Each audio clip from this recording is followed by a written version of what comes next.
네, 여러분 안녕하십니까, 제이크입니다. 태풍이 지금 남부지방으로 올라오고 있어요. 오늘이 지금 10월 2일인데 오늘 그대로 남부지방을 관통을 한다라고 하니까 태풍의 피해 없기를 바라겠습니다. 이번 영상은 콘트 월렛에 관련된 영상이고요. 진짜 그냥 궁금해서 시리즈를 하는데 다른 것들은 한두 개 정도 하다가 이 콘트 월렛은 지금 5번째까지 지금 이야기가 나오고 있어요. 실제로 사실 정말 궁금하긴 합니다. 왜냐면 콘트 월렛은 일단은 한국에서 주최를 해가지고 그 중국에 이제 여러 두 가지 업체와 제휴를 해서 이제 뭔가의 사업을 이뤄가고 있는 그런 월렛 회사인데, 일단 제가 월렛 어떤 실체나 이런 부분들을 인정을 안 했었던 사람, 그리고 이 마케팅에 관련된 이런 그 돈 풀리는 거, 네, 수당 풀리는 거, 이런 것들을 인정을 안 하고 있었던 사람인지라. 근데 그래도 콘트 월렛은 그래도 괜히 이게 마음이 간단 말이죠. 왜냐면 처음 초창기 때 투자가 들어갔을 때 이제 줄 세우기 한다고 했을 때 저도 이제 그 가장 기본 금액을 넣어놓고 계속 지켜보고 있었던 거니까요. 근데 이제 5번째 이야기에서는 이제 9월 26일 날 실질적으로 월렛이 콘트 월렛에서 외부 인출이 정지가 됐습니다. 그러니까 내부에서는 그 인출이 가능하지만 이 월렛에서 외부 거래소로 인출, 그러니까 로켓이라고 하죠. 로켓 아웃이 정지가 됐는데 그 이후에 변화가 또 생겼거든요. 그래서 뭐가 이 인출을 정지를 시켰는지, 그리고 이게 어떠한 변화가 생겼는지, 그러면 또 그에 따른 이유가 있을 거 아니에요. 그 이유가 뭘까? 라는 생각까지도 한번 개인적인 생각이니까 그 생각을 한번 해보도록 하겠습니다. 혹시 그 10월 1일, 그러니까 9월 30일이에요. 그러면 9월 30일 날 미덥 했었던 게 불과 4일 정도거든요. 그리고 10월 1일 날 새로운 월렛이 오픈을 한다고 했었으니까 아마 그에 대한 정보들을 이 콘트 월렛이 몰랐을까? 그건 아니겠죠. 왜냐면 같은 월렛인데 그것도 한국에서 시작하는 건데. 그래서 혹시 KOK 그 콕플레이 때문에 인출이 정지가 되지 않았을까? 라는 그냥 합리적인 의심? 합리적인 의심. 왜냐면 월렛의 가장 큰 이점, 그러니까 장점, 이게 또 반대로 단점이 될 수도 있는 건데 어떻게 보면 허실이 분명히 있거든요. 그러니까 월렛 같은 경우는 나의 어떤 그 투자 자본을 그대로 전부 다 그 월렛 지갑에 디파짓을 해서 트래킹을 하면서 홀딩을 시켜 놓잖아요. 홀딩을 시켜서 그 홀딩 시킨 그 금액에 대한 배당을 매일 받지 않습니까? 그리고 뭐 한 달 이내에 인출을 하게 되면, 그러니까 그 스테이킹한 그 금액을 한 달 이내에 인출을 하게 되면 뭐 수수료가 몇 프로, 그다음에 한 달 뒤에 뭐 인출을 하게 되면 수수료가 몇 프로, 뭐 이런 식으로 이제 구분이 되어 있는데, 이게 어떻게 보면 월렛류에서 상당히 큰 장점이었거든요. 그래서 어떤 조직이 있는 분들은 이 월렛이 새롭게 어떤 월렛이 나온다고 하면 그냥 앞뒤 안 가리고 일단 확 담궜다가 한두 달 빨아먹고 확 빠지는 이런 분들이 너무 많았어요. 속칭 떴다방. 아마 그 조직들을 갖고 있는 분들 중에 이제 저한테도 오셨던 분들이 있었고, 그랬는데 참 이게 어떻게 보면 장단점이 분명히 있단 말이지. 핸드폰을 진동을 안 해놨네. 여튼 그랬는데 그 이야기를 한번 해보겠습니다. 일단 사설이 좀 길었네요. 벌써 지금 5분째 녹화가 가고 있는데, 제 지금 잠깐만요. 또 전화가 오네.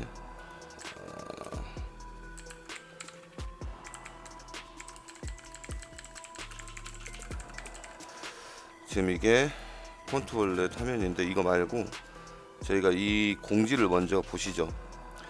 9월 26일 날 공식 정보방인데요. 9월 26일 날 이 로켓 아웃 트래픽에 미처 준비하지 못해. 그러니까 트래픽이 너무 몰렸다라는 거예요. 그러니까 이곳에서 돈을 빼는 사람들이 많이 있었다는 거잖아요. 그죠? 로켓 아웃 트래픽에 미처 준비하지 못하여 고객들의 투자금을 보호하기 위하여 제한 정책을 취할 수밖에 없었던 점을 대단히 유감스럽습니다. 이게 무슨 얘기일까요? 그러니까 사람들이 돈을 많이 빼가니까 돈을 못 빼주겠다라는 얘기인가? 근데 이거는 조금 제가 이해를 좀 못하겠고, 최대한 빠르게 공지를 통해 안내드리겠습니다. 이에 대한 조금의 보상 차원에서 금일 지급한 보상의 시세 기준으로 24일 갑작스럽게 미처 대응하지 못해서 최저 시세 평균 시세 어쩌고저쩌고 뭐라고 합니다. 잠깐만요.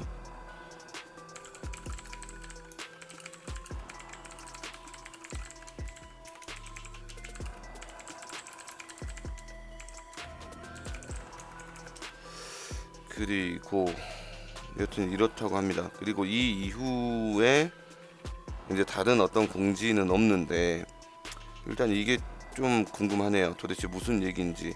이때 24일이면 그 26일이잖아요. 이때거든요. 23일부터 얼마 정도의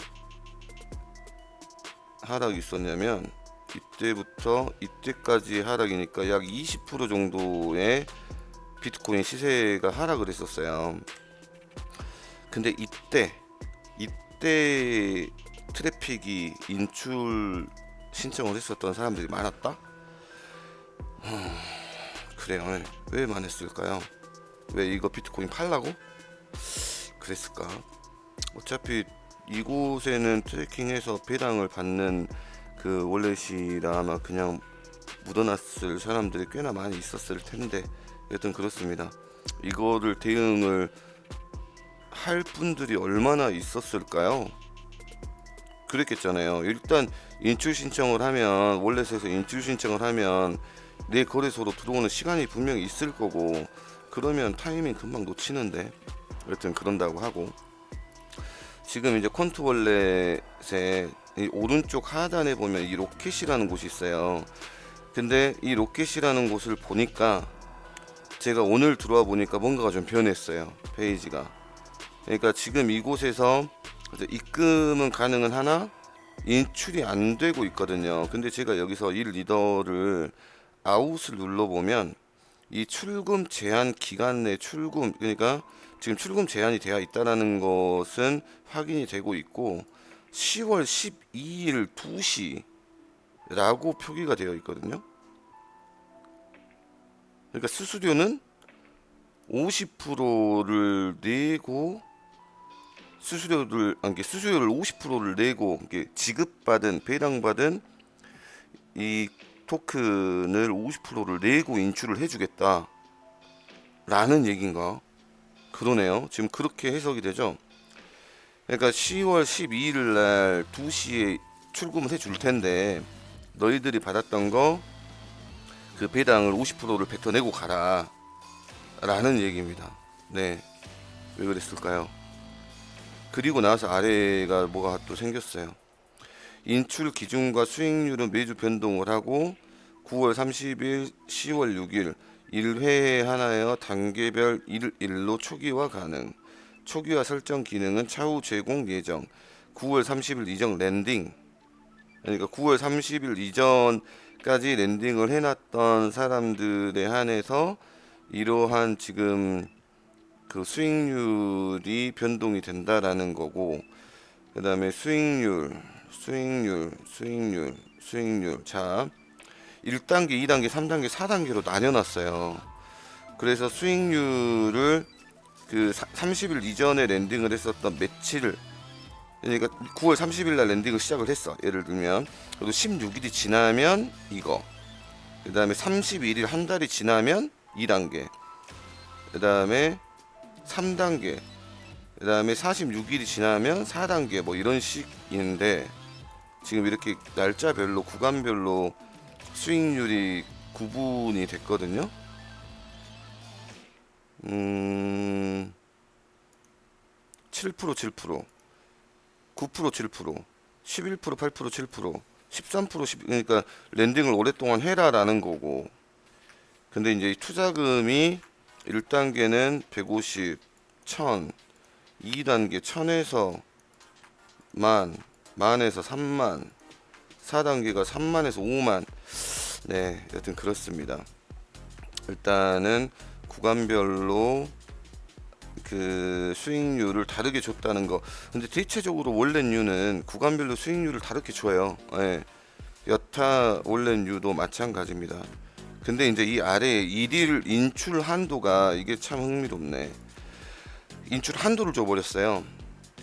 1단계는 하루에 300달러, 2단계는 500달러, 3단계는 1000달러, 그 다음에 4단계는 2500달러. 그러니까 이 투자금을 랜딩을 시켜놓고 이것을 랜딩을 푼 다음에 이 로켓 아웃을 할 때, 만약에 4단계였을 때 3만 달러를 투자를 했어요. 3만 달러, 3만 1달러를 투자를 해가지고 일일 인출 한도 금액이 2,500달러면 10일을 빼야 된다는 얘기야? 그건 아니겠지. 설마 그런 얘기인가? 아니겠지. 이 수익에 대한 것을 인출 한도를 얘기를 하는 걸 거 아니야? 아닌가? 토탈인가? 야, 토탈이면 이거는 좀 문제 있다. 짜증나겠다. 토탈이 아닐 것으로 아닌 것으로 해줘야지. 그래야지. 그러잖아요. 내 돈을 넣어놓고 내 돈을 100% 내가 빼고 싶을 때 뺄 수 있는 게 원래의 이점인데, 그 이점을 없애버렸다면 이 문제는 콘트 원래의 큰 메리트가 없을 거잖아. 그렇습니다. 네, 제가 생각할 때는 그래요. 저도 사실 이 1~1월을 넣어놓고 이 배당이 꽤나 들어왔었어요. 200 얼마가 넘게 들어와서 콘트 카드를 신청을 했었거든요. 근데 콘트 카드 신청한 지 꽤 됐는데 아직 안 왔어요. 뭐 48 CBTO인가 얼마를 갖고 가더라고요. 빼가더라고요. 왜 한번 갖고 싶어서. 일단 그렇다고 하니까. 그런데 지금 이 인출을 어렵게, 인출의 어떤 변화를 줬다라는 건, 이 단계별로의 어떤 구간을 줬다라는 건, 이것을 지금 이 콘트에 있는 어떤 자금이, 내 투자 자금이 다른 곳으로 가는 것을 미연에 방지를 하려고 하는 수작으로 보인다라는 게 제 개인적인 생각입니다. 이거는 제 생각이에요, 제 생각. 근데 여러분들이 얼마나 동의하실지 어쩔지는 모르겠지만 여하튼 조금 우려스럽기도 합니다. 제가 콕플레이라는 거를 미덕 초대를 받고 하기 전에 한 지금 3개, 한 4개, 5개 정도의 영상을 했었는데, 일단 저는 콕플레이에 투자를 할 거거든요. 그러니까 저의 어떤 이 원래의 우려스러웠던, 그러니까 원래를 제가 인정을 안 했었던 여러 가지 부분들을 약간은 조금 생각을 조금 변화를 줬던 게 콕플레이여서, 지금 그곳에 이제 투자를 하려고 10월 초에 전산이 열린다고 하니 제가 이제 그곳을 지금 궁금해서 보고 있죠. 아마 많은 분들이 지금 정보방에서 일단 본인들도 이제 회원 가입을 하겠다, 이제 이 월렛을 하겠다라고 들어와 계시는데, 일단 뭐가 정답이다라는 것은 없어요. 하지만 어떤 이 패턴과 시대의 트렌드는 따라가야지 싶어서 이 월렛도 하나쯤은 갖고 있고 싶다. 근데 그게 이제 콘트하고 지금 클라우드가 올바르게 가고 있지. 그래도 상당히 잘 되고 있고, 그래서 이제 퀀트와 클라우드 중에 퀀트 쪽에 지금 조금 무게를 두고 계속 궁금해서 보고 있는데, 오늘의 영상을 하는 거는 상당히 조금 안타깝습니다. 조금 서운하네요. 이러한 일일 출금 한도, 인출 한도를 줬다는 거. 뭔가 이제 다른 어떤 변화가 또 있겠죠. 아마 아까도 얘기했지만 이 자금이 바깥으로 빠지는 거를 방지를 하는 거 같다라는 생각입니다. 네, 퀀트에 관련된 영상은 여기까지 하겠습니다. 네, 감사합니다.